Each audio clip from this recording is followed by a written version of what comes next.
Parenting is hard. Few of us feel up to the task. The world is shifting, quickly and dramatically. All of us feel the changes affecting our families. The stress and pressure can be intense. We're here to help sort the good and the bad, provide insight, and bring hope. Welcome to Brilliantly Brave Parenting. We're so glad you stopped by. Hi, and welcome to Brilliantly Brave Parenting. I am Pastor Brad Mathias. And I'm Robert Beeson. And we're in the studio today enjoying another episode. We're not supposed to talk about the weather. You almost I did. That's right. You definitely caught We my can just say that it's nice outside right now. Oops, that was not the right one. I'm sorry. That's the one I was going for. Okay.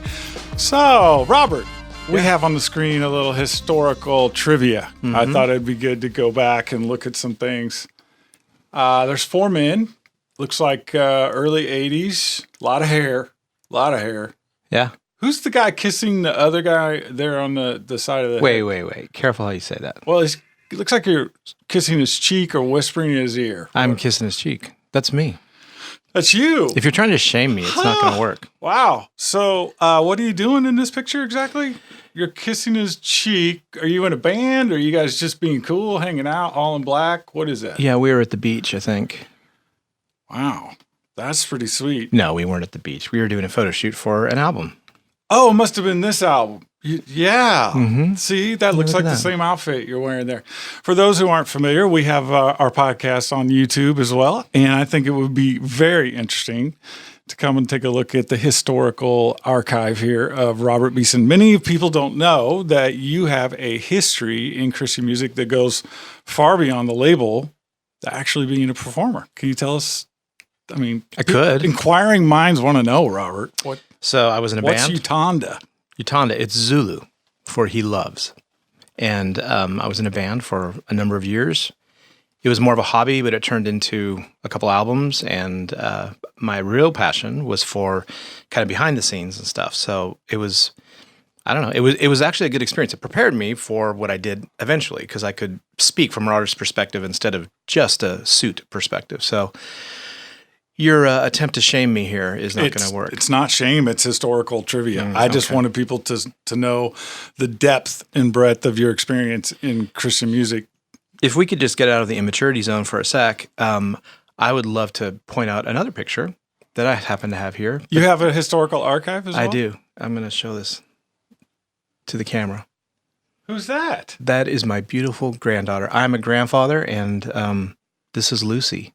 And she is beautiful. She is beautiful. I thought it would be cool to show this because of the topic we're talking about today and just families. And, you know, it's messy sometimes, but beautiful things come from messiness sometimes. So that's the mature segue that I'd like to make. That's the mature segue. Digging out of your immature. I think what you're trying to say is that we have some pretty cool guests today on the show. We have amazing guests today, yeah. And it's not always like the way God moves families and the way that he raises them up is often as diverse and unique as the world. Right? That's right. And and often not as we planned. Yeah, often not according to plan, for sure. And I think, in the Christian culture in particular, we get stuck into little small boxes sometimes. We see God just in sort of a very evangelical, suburban world. Mm-hmm. And I love it when we have guests who sort of break the box and open our eyes to the way that God's moving, not only in different ways, but also uniquely. And so our guests today are definitely in that category, and you have a history. So why don't you introduce them to our audience? Sure. Well, I've known Spence. They're on the screen right now. Hey, guys. This is Spence and Krissy. Hey, are you there? Okay. We are here. Okay. So I've known Spence for, I don't know, Spence, how long? 20 years maybe? Something like that. Oh, yeah, at least years, for sure. Spence was in a band called Big Tent Revival, and when I was running Essential Records, I believe you were on Forefront, right? And so kind of we knew people, we knew each other through the music business. And he moved back to Colorado Springs to work for Compassion. I believe that's where, Krissy, you guys met, you worked at Compassion already. And so there was a beautiful union coming together. But the thing I think is remarkable about this family is that they are diverse and they are a blended family. Both came from a broken marriage or a broken relationship and found each other and have had an opportunity to kind of put some roots down and create some healthy dynamics. So we're looking forward to speaking with you guys. Thank you guys for being here. Thank you. We're excited to be here. Yeah, we're really honored to talk to you guys. Thank you. So, one of the things that's awesome for our audience is to hear the stories, the testimonies, if you will, of God's goodness in families and in redemption and restoration, the way he renews things. Give us just a quick summary of your story. How did you get to where you are today? Yeah. Well, we like to say that we bring a combined 30 years of experience into our marriage. So, with the last 7, almost 8 being the best of those 30 years. So, but it's definitely through brokenness that we've gotten to where we are. I'll start. My background, I came to the U.S. with my family when I was 5 years old. So we also joke that we're both from the South, but I'm from South. And South India? You said, I'm sorry, you broke up for a second. From South India, yeah. And Spence is from Arkansas. So a little bit different, but a little bit. Yeah, just a little bit. A lot of strong cultures in both families. So my family came to the U.S. when I was 5. And so I grew up in the U.S., but we held true to so many of our Indian values and Indian cultural norms. So when we were at home, we spoke our language, and we were Indian kids. And my dad is a pastor also. So we lived a very strict conservative Christian life at home. And then I'm the youngest of 6 kids. So I have 5 older brothers, which makes life a little bit difficult for Spence sometimes because he has 5 brothers-in-law to deal with, and then a super competitive wife also.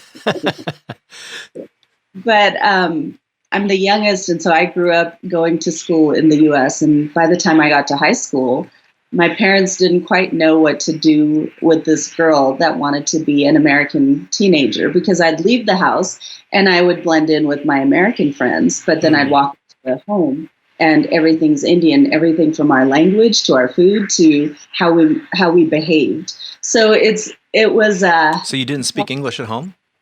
No, we barely spoke English at home. Even now, when our family gets together, wow, we go between languages. So mostly it's in our language that we're speaking, and so Spence is trying. I'll tell you this: I know this. He's enjoying the food. What's going on, and I get the verbal cues and the body language quite a bit, but it's all good. Yeah. So I think by the time I was senior in high school, my parents, or actually my junior year, my parents were really just not sure what to do with me. And what's funny is, for an American family, I would have been like the best kid because I was a student body president. I was captain of the volleyball team. I was, outgoing, fun, did all those things. But for my parents, I was out of control because I was doing all the things they didn't want me to do. They wanted me at home. They didn't want me, being involved with anything. So funny enough, I snuck out to prom. Oh my gosh, that's so funny. With a prom dress? Having older brothers, that was a little bit easier because I ended up having 2 brothers escort me to prom, wow. So I had, by junior year, they were kind of struggling with what to do with me. So after my junior year in the summer, my parents were able to figure out a good marital proposal for me. So after my senior year of high school, I graduated in May and turned 18 in May, and then I got married in July. So 2 months after. Arranged marriage? I was thinking about that this morning. I always say it's semi-arranged, but really it's arranged because I was 18. So I got engaged when I was still 17 years old, so my junior year of high school, so in November. And I saw my future husband 4 times in real life before we got married in July. That's arranged. Yeah, that's definitely arranged. I've made excuses over the years, and finally this morning I'm like, yeah, that's arranged. Pretty much, It used to be arranged marriages where you didn't even see each other. The old and days where the bride and groom would see each other on their wedding day. So that's not what happened to me. I saw my husband, but your parents didn't meet till the day they got married. Yeah, my parents didn't meet till the day that they had seen each other, but they didn't ever actually speak to each other. Mm-hmm. So that was my experience with marriage. And again, like, I grew up with boys. I grew up super competitive, and I got married to a young man who had already gone through college and dental school. And so he had some life experience that I didn't have, being an 18-year-old living at home. Right. And never being allowed to date. That was obviously nothing that I was allowed to do. So then I go into a marriage completely ill-equipped because I don't know how to communicate to a husband. I know how to fight with my brothers. I know how to play and play sports and, all of that stuff. But I don't know how to be a wife. And in the Indian culture, it's very different than most American families that I've seen, in that the wife has a role and the husband has a role. And my dad being a pastor, there was an expectation that my mom did everything at the house, and my dad got to be the pastor. So that's what I brought into my first marriage. And needless to say, it didn't go so well. Yeah. But we worked hard, and I think both of us, and my ex-husband is also Indian, so, he came from a similar background in that he didn't have a lot of dating experience either. And he didn't know, but I didn't know anything about extroverts, introverts, that he's quiet because he needs time alone. I just knew chaos and noise, and my expectation was that would be my life. And it wasn't. So it was a big eye-opener for me. So 15 years into it, and we struggled through many, many things. And then finally, I think we reached the point where we were like, we just can't do this anymore, because ultimately we were doing it to keep our parents happy. And our parents would come to us when we would tell them that we had struggles with our marriage and point out all the scriptures about how God hates divorce and how it would be wrong for us to get divorced, and it was an unforgivable sin. So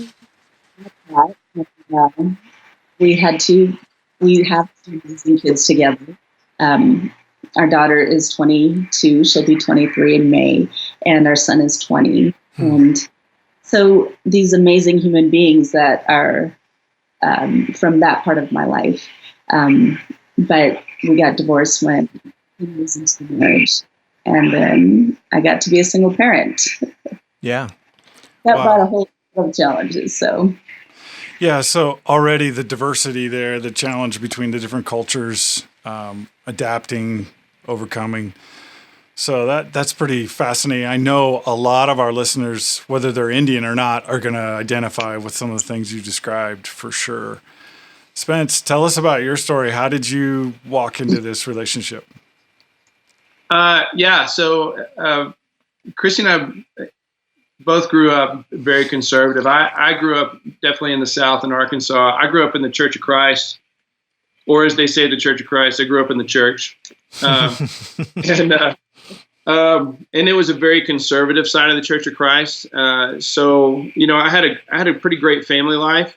Two brothers, and my mom and dad are loving parents. But I was kind of the hopeless romantic in all this. I learned to play the drums, and I loved playing the drums, and all I wanted to do was be in a band. And I, found a group of guys to play with that I grew up with, and we formed a band, and eventually went on tour. And if you're following along in the Church of Christ, they don't use musical instruments in worship, right. So in a Christian band is probably not a really good thing to do.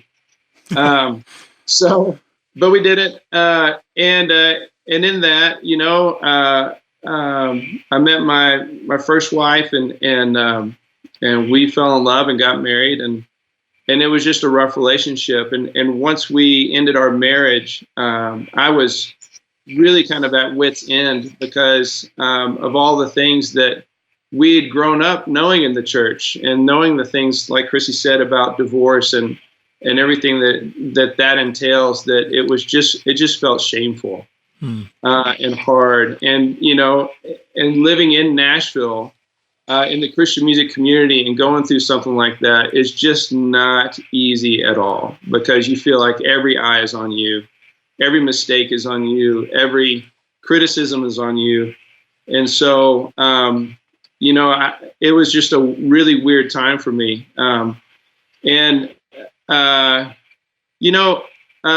Krissy and I had met because we had both had been working at Compassion.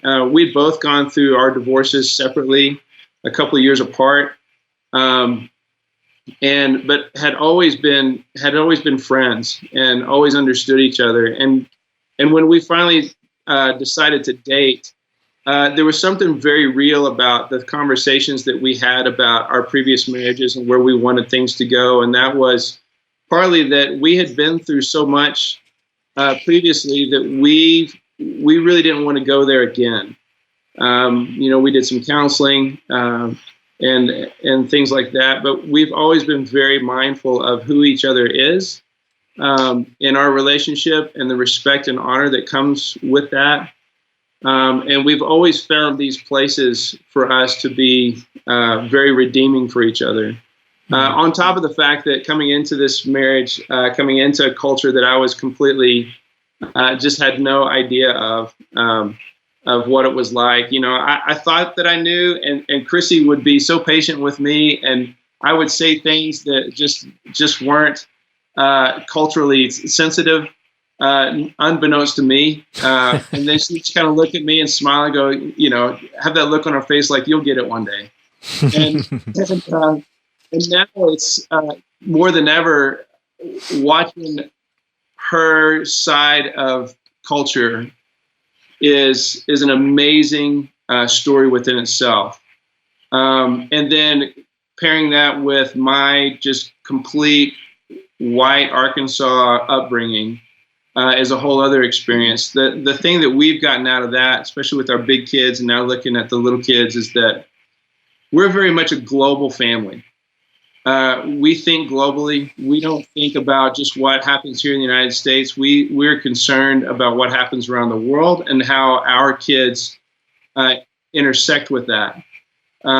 Be it going to a family gathering with her family, which is a blast. Robert, you being the foodie that you are, would just think you're probably in heaven.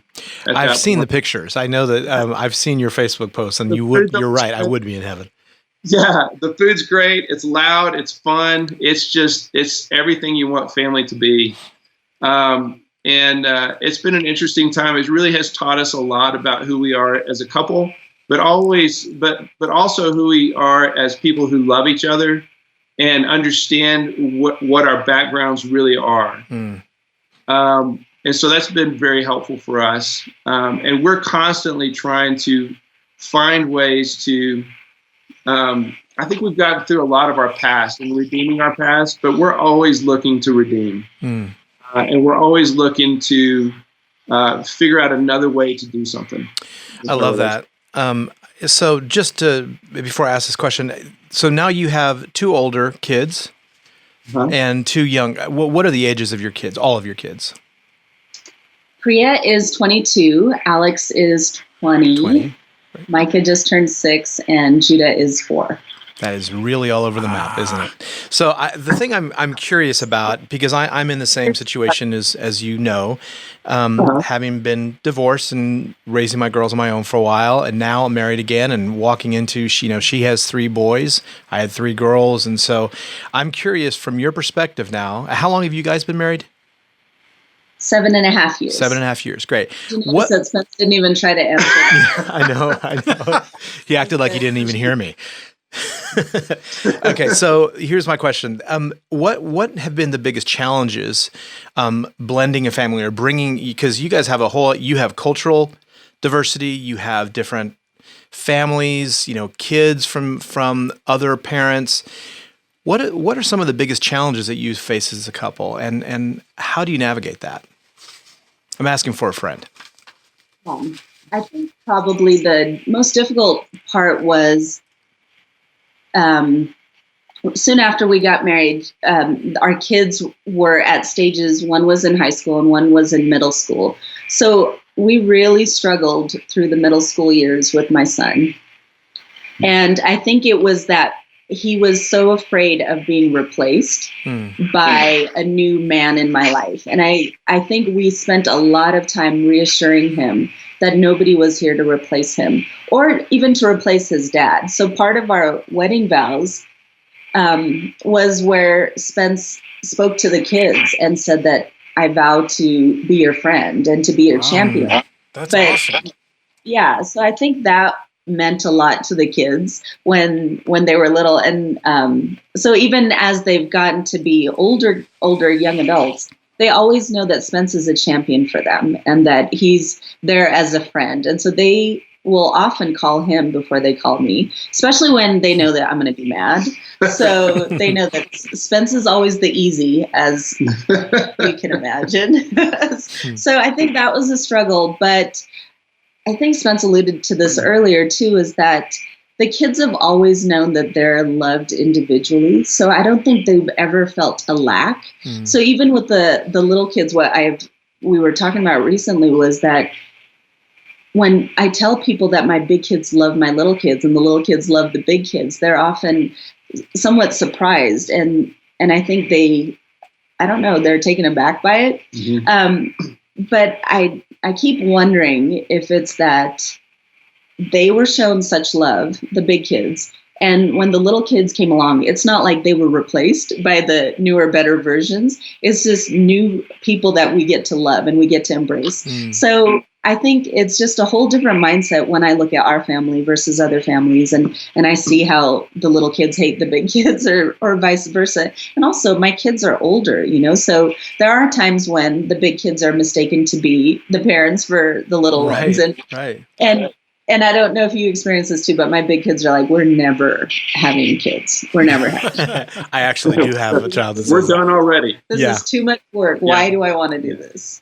But one of the things that's been interesting for me is that coming into this as a stepdad, like she said, I never wanted to replace their dad. He's a good man, and he's been a good part of their life. But I've always wanted to be there to help guide them a little bit here and there. And the middle school years were tough. I think that's just tough for most parents to begin regardless, with, even if it's not a stepdad involved or stepmom. And so, there would be times where Alex was definitely like just getting in trouble for not pulling his weight at school. And he's a really smart kid. And there were times where I would pull him aside and I'd say, hey, man, here's how this goes. This is why you got in trouble. So if you can navigate around this part of it, you won't get in trouble again. And he looks at me like, what? I'm like, no, this is why, this is how it goes. I'm telling you, don't do this. And right. And so we'd walk through things like that. The interesting thing that I found was that as Priya was coming into high school and then going into college, and then Alex was going into, from middle school into high school, Krissy's upbringing in her family was so different than mine going to high school, where my upbringing in high school was more like what Alex and Priya were experiencing. Right. Where she didn't get to experience those things. And, at 17, she got engaged, and by 18, she was married. So by the time she had a chance to be a freshman in college, she was married. So she didn't necessarily know all the different things that Priya was dealing with going into being a freshman in college.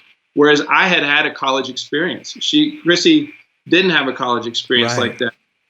She had to work hard and very differently to get her college degree as a married person with kids.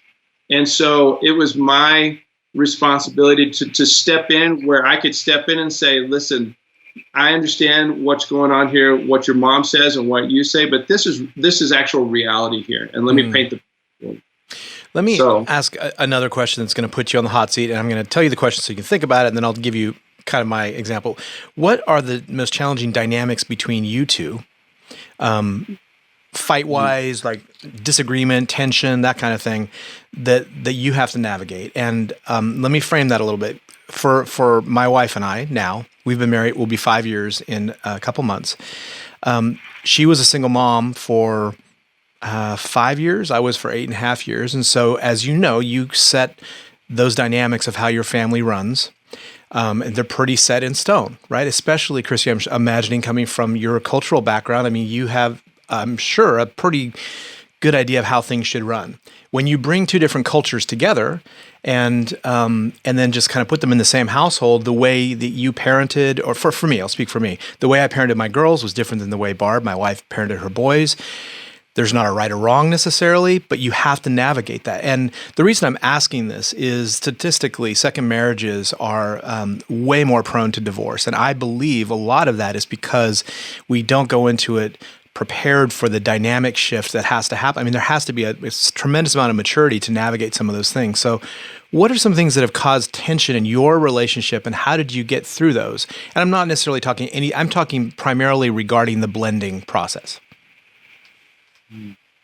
Yeah, I think that's a really good question. So I think the tension that we probably face the most is in how we discipline and how we affirm the kids. So for me, I was so young when I had my older kids that I didn't know what I was doing, but I had that gut instinct, just watching my mom, because my mom raised 6 of us pretty much by herself, because my dad was in the U.S. and we were waiting for visa papers. And so it took a 10-year process for our family to come to the U.S. Right. So my mom was a single mom. So she kind of modeled that for us. And so she was a very strong mom. And so she had strict expectations of us, of our behavior, of when you're in the house, you can be crazy. You can have fun, you can play, you can do all those things.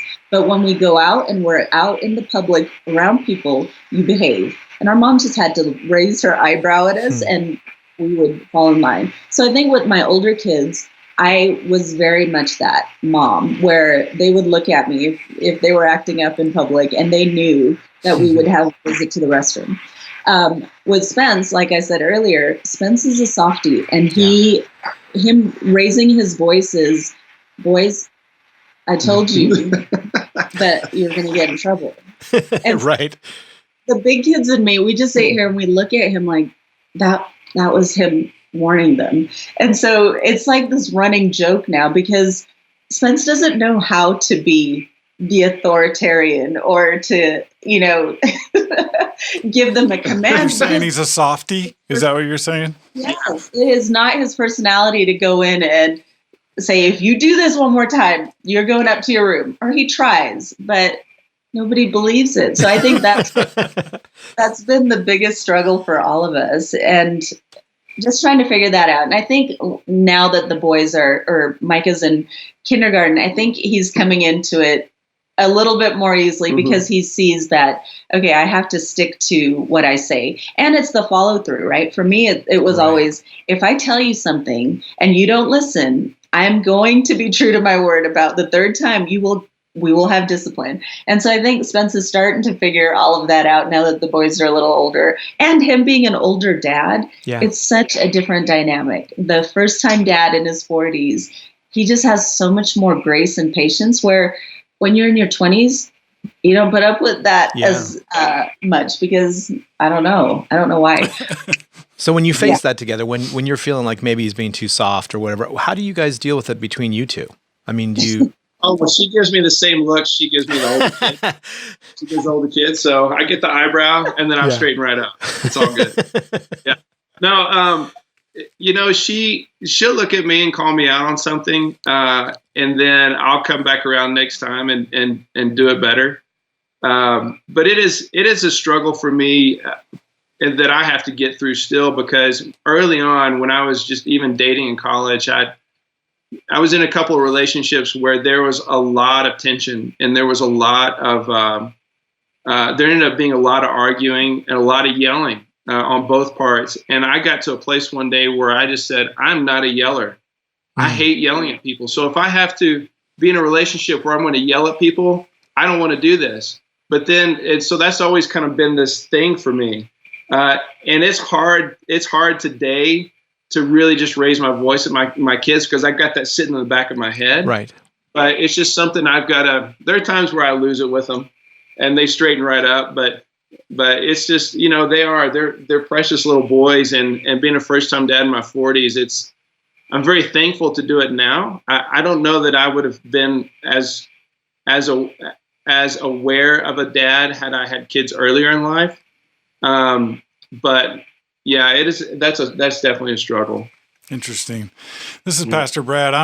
I'm curious. You've got two culture clashes occurring at the same time. You have two different single parent family sort of approach, two different cultures of life, and then you have ethnic culture clash that's occurring. So you had a lot happening very quickly when you two married. How did that work in the local church? Did that go through smoothly, or did you guys have any bumps with that? Well, as far as the local church is concerned, when I moved to Colorado Springs here, I moved so that we could get married and live here.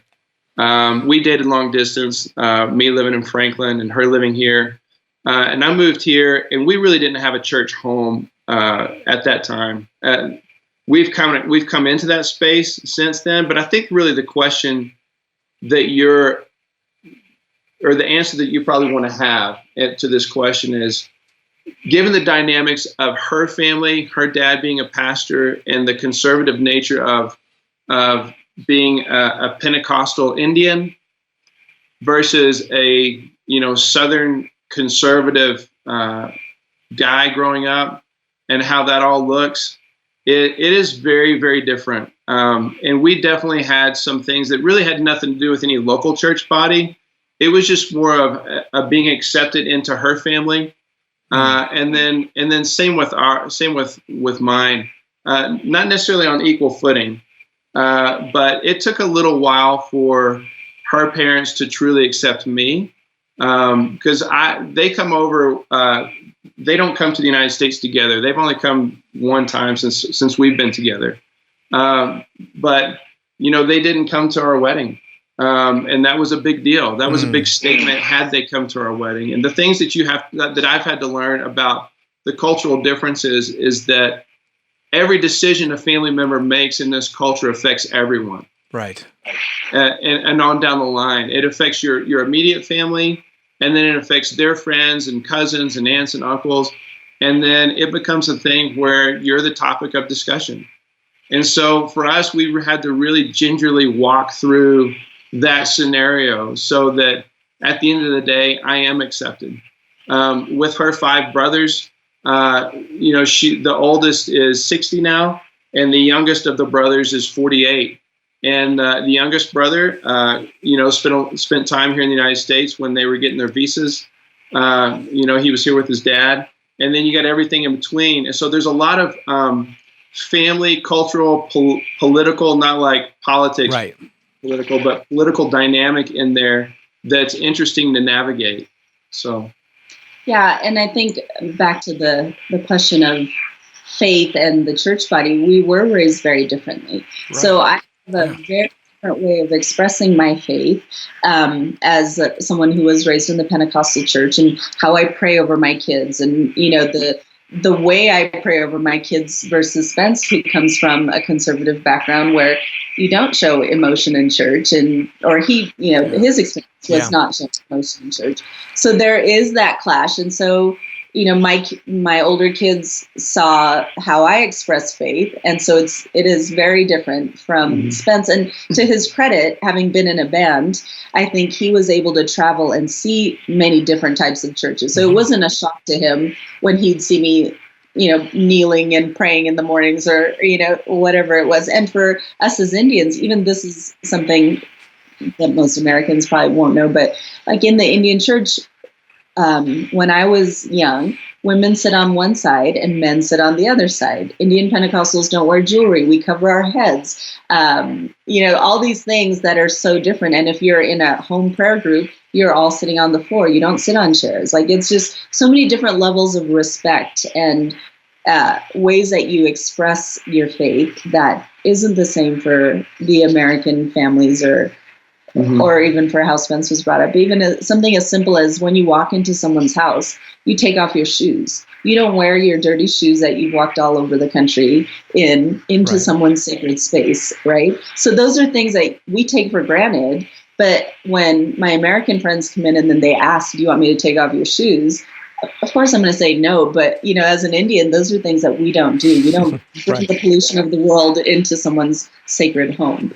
And there's something actually beautiful about that idea. I love the idea of sacred space. Your home is sacred space. And, I totally get what you're saying. What I pick up kind of most about you guys as a couple is I hear and see just this mutual respect for each other and the way you were brought up, and respect for the stories that have brought you to where you're at. And I think that's what is required to make a blended situation like this work, is just respect and not trying to change the other person, but recognize that there is a strength and a value to each of your stories, which are dynamically different. I love that. Well, I can't help but think of the parallel that the church could learn from. I Shine Ministries, that's behind this podcast, we're interdenominational. So we work with Nazarenes and Baptists and Pentecostals and Church of Christ and all different denominations, evangelical, even high church.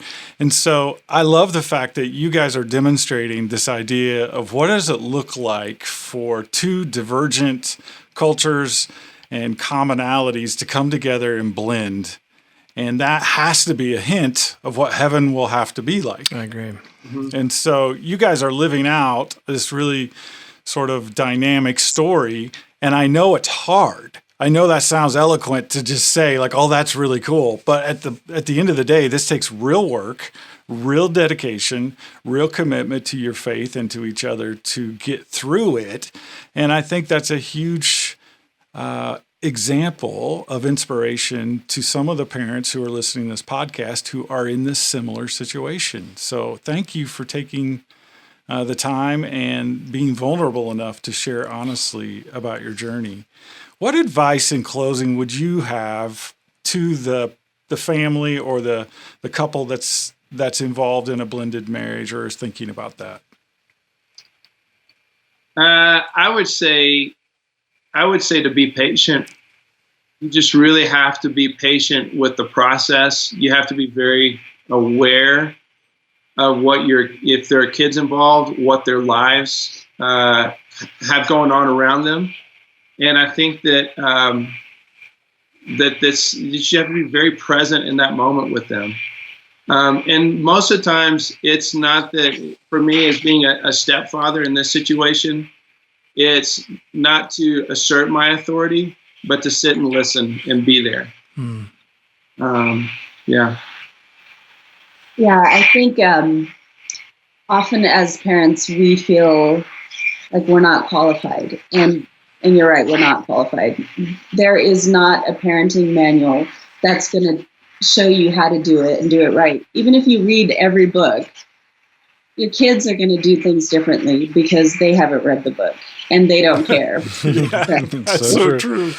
So it doesn't matter, but God gives you wisdom and insight. And often you just need to listen to that gut feeling of what's right for your kid. And for each kid, it's going to be different because it's not a one size fits all. And every child needs time, needs affection. And those are the things that help or have helped our children grow up to be independent young adults. And ultimately, when it comes down to it, it doesn't matter what the world says or does, because if they know that they are loved and accepted in their home, then that gives them the greatest sense of confidence of anything that I've seen. So I think it's consistently showing them that we are going to be there for them no matter what. If they have to call us at night because they've made bad choices, it doesn't matter. We're going to be there for them. And that we're always here to listen to them and to talk to them and not to judge them because we love them. And that's what I would have wanted my parents to do for me, was to tell me that they loved me and that they were here for me. So I think that's been my biggest parenting mantra, is love over everything and to be present for my kids. So that's really, really good advice, Robert. Do you have any last? No, I just have so much respect for you guys, and the authenticity that you're approaching life with is just really refreshing. So thank you for sharing with us today and being vulnerable. And I'm just so grateful for you guys taking time and sharing so openly. Yeah, Thanks, Robert, for saying that. I also want to say something to you, Robert. I've always I've watched you walk through life in such a precious way with your girls and be so purposeful as a dad, and to even come to this place to where, you know, your life centers around parenting kids in a healthy way, and everything around solo parenting and everything that you've done to redeem that side that I've gotten to see and all of your friends have gotten to see has just been one of the biggest encouragements to a family like ours, and for a guy like me who has, you know, lived in Nashville and been in the industry. And I think that you have walked through things so great, and I think at the end of the day, one of the things that we really pride ourselves on when it comes to our kids, and it really came out of a frustrating point for us, is to say to love God and love people is the most important thing that you could do. And everything else, what churches we grew up in, what we believed growing up, doesn't really matter when it comes down to just loving God and loving people. So I just want to thank you guys for having such a dedicated podcast to parenting and to just giving people a little bit of relief and hope through all this too. So thank you so much, Spence. That's very kind of you. And again, thank you so much for sharing with us today. Yeah. Thanks, you guys. We are grateful for people like you who are blazing trails forward and illuminating the darkness, if you will, for others who may feel stuck or trapped or lost in their marriage. And we really appreciate you and your message. So God bless you, and goodbye. Bye. See you guys later.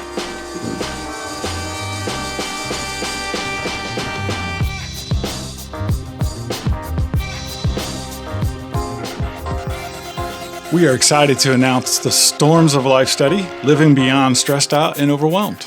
It's a great subtitle, Living Beyond Stressed Out and Overwhelmed. Yeah, I mean, at this point, we know that students are stressed. And for parents and pastors, it's important to know what are the top 3 things that are really on the minds of our kids. So, Brad, walk us through what they can expect from the Storms of Life. This is an 8-week study. It has video insights. It has presentations from an actual youth retreat with junior high and high school students. These kids are going to learn about how their faith can help them fight back the stress that they're living with every day at school. Check it out on ishinelive.com. That is such an amazing story. I hadn't even thought about the fact that there were 2 culture clashes occurring at the same time. You know, you think about the different family styles of 2 completely different groups. Yeah. And then the fact one is like really ethnically different. Yeah. Yeah. I mean, everything about her. I mean, that's like a double whammy. Yeah. That's not just the normal blended family challenge. That's another level. Yeah. And so much, I mean, you can just tell by listening to them, the dynamic that they have together it's very healthy. And it's approaching things from, I don't have it all worked out, but we're going to be like Spence said, we're going to just be patient in the process and work on this together and bend where we have to but more than anything, respect where the other person has come from. And I mean, that's what just kind of oozed from that conversation for me, is that you can tell that they're both very strong individuals, very different individuals, but they respect and love the story that the other person brings to the table. Yeah, you know, you look at the difference. Even I guess there's actually like a 3rd culture clash, because they really identified that one was from a Pentecostal. Yeah, there's the spiritual one. There's and then there's Church of Christ, which is very conservative, reformed. So you know, there had to be really powerful coping and transition techniques that they developed. Yeah. That were unique to their family. And the way that God obviously is in the middle of that relationship, I would encourage anyone who's listening right now, if you have a blended family, or you're about to become a blended family, you're going to need mentors and support for a journey like that. And we'll make sure on our show notes, to have links to different places that you can go for help and advice, resources. One of them would definitely be Solo Parent Society for people who are sort of coming out of that process, and also just some of the people that they've been involved with. I'm going to make sure that we have links that they recommend as well that were helpful to them. Robert, you have a lot more experience in this than I do. Is there anything that you heard in this interview that would be like essential for a blended family to consider? I don't think anything that we didn't cover. I mean, the primary thing, and the reason I asked the question is that you can't be surprised. Don't ever, if you're a blended family, don't be surprised when there's tension. My wife and I talk about this a lot, that when I point out an issue with her boys, it's impossible for her not to take that personally.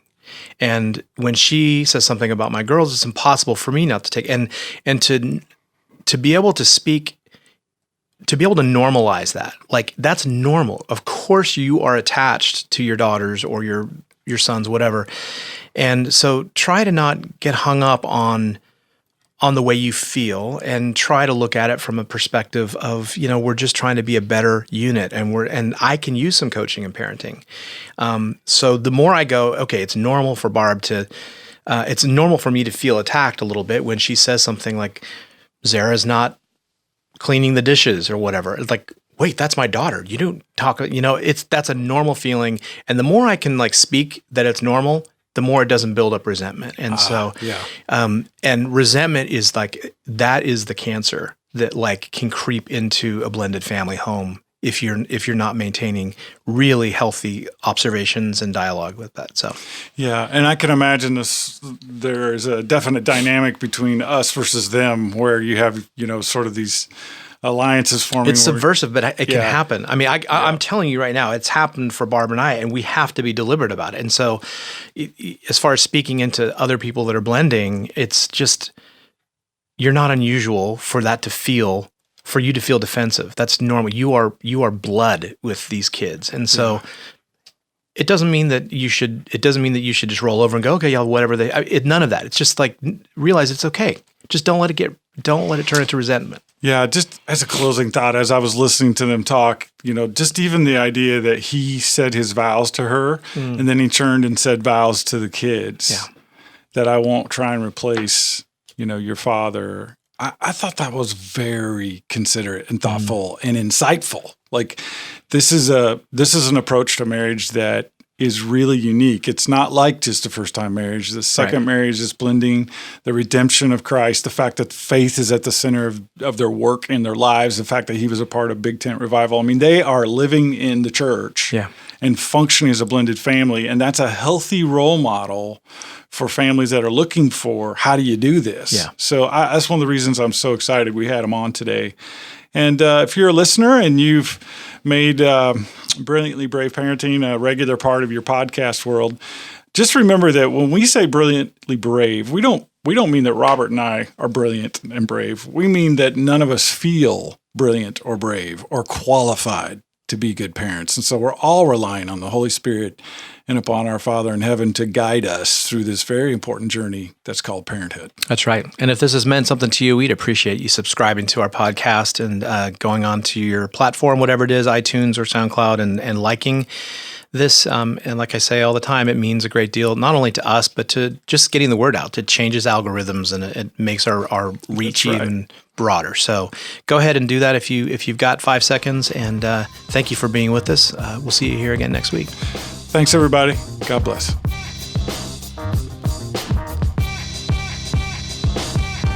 Be encouraged, parents. You are not alone. In Paul's letter to his son in the faith, Timothy, he writes, "But I am not ashamed, for I know whom I have believed, and I am convinced that he is able to guard until that day what has been entrusted to me."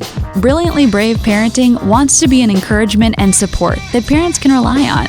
Would you consider liking us and sharing us with a friend? As a part of the Tween Gospel Alliance, we are a nonprofit organization dependent on the support of friends like you. Thanks for stopping by. We'll be right here next week.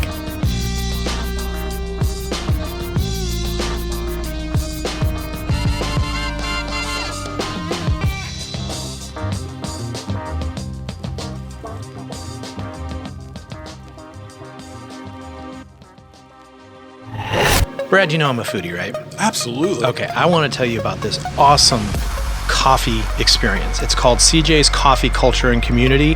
It is a faith-run coffee culture, and the thing that's really cool about this is that they roast their own beans, they have delicious coffees, and they have 2 brick and mortar, so 2 coffee bars, as well as a virtual location at cjscoffeecafe.com. Here's the cool thing. They ship their beans, they ship their coffee anywhere in the world, so you don't just have to be in Texas to enjoy it. CJ's Coffee Culture and Community.